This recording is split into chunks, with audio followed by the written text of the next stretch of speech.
Yeah, so but looking at what Madrid have done, looking at what Madrid have achieved this season, I mean, should Toni Kroos, Casemiro, and Modric be viewed with the same esteem as Xavi, Iniesta, and Busquets? I mean, will you view them like that? Yes, I will. I would actually. I think that Xavi and Iniesta were very elegant on the ball. They were very elegant. They were seamless. They were elusive in midfield. You know, you could. They were pretty. Very They were hard pretty. to pick them. Yeah. You know, because they were just incredible to watch it. But for what Toni Kroos, Casemiro, and Modric have done for the past 7-8 years, you have to put them in that bracket. You have to, because technically, maybe Iniesta and Xavi were better. I don't think they're better than Modric. I'm talking about Toni Kroos and Casemiro. I think Modric is as good as Xavi was. I think he's as good as Iniesta. I don't think Kroos and Casemiro are as good as Iniesta and Modric, but for what they do on the pitch, I think they are as valuable as those players were. I think they don't just look pretty and elegant in the eyes, like how Iniesta and Yeah, look very because they don't fluid. they don't glide past people, you know. I agree with you. But Toni Kroos, and I say this with a lot of honesty, that for every young midfielder, you know, every kid out there, you know, you're 16, you're in an academy, you're trying to get a model where you want to model your midfield career. You're a midfielder. You want a role model. You want to look at how does he play his game, how does he move, what is his positional sense like, what does his control, what does he like to do.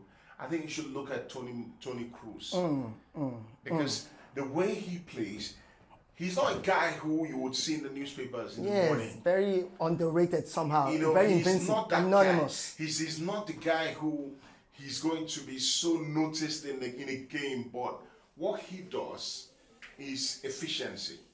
He moves the ball so well.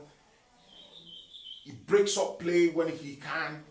But his use of the ball is should be studied. Should be studied. His use of the ball. And that's what most midfield players, you know, midfield players are always thinking that, of course, you're going to be judged by goals. You're going to be judged by how many goals you score, how many assists you have.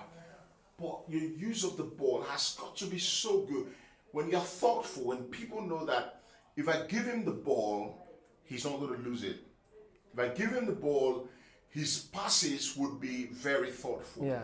His distribution of the ball is going to be very efficient. True. When I give him the ball, he knows what to do with it. He's not going to panic in possession. Nobody's going to, pick his pocket. He knows what to do with the ball. You've got to look at Toni Kroos as a young midfielder and say, I like to be like this guy. So looking at what Barcelona has done also this season, I mean, it was all What dead. have they done? Sorry. Don't mind me. Well, they were all dead and gone at one point. mind me. Xavi came in and somehow kind of lifted the morals and the confidence of everybody in that side. They came second, and this season, I think good times are coming for Xavi. Next season, we're trying to get the title. So, Xavi. I think the jury is out on him. I think he will be. I don't think anybody sensible would have judged him this season. Came in half season. Yeah. There's a lot of turmoil at the club.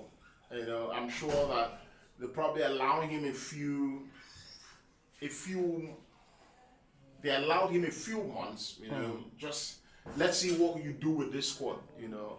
It's not a proper squad yet, it's not his team yet. Brought in Aubameyang, you know, Aubameyang helped, scored a few goals here and there.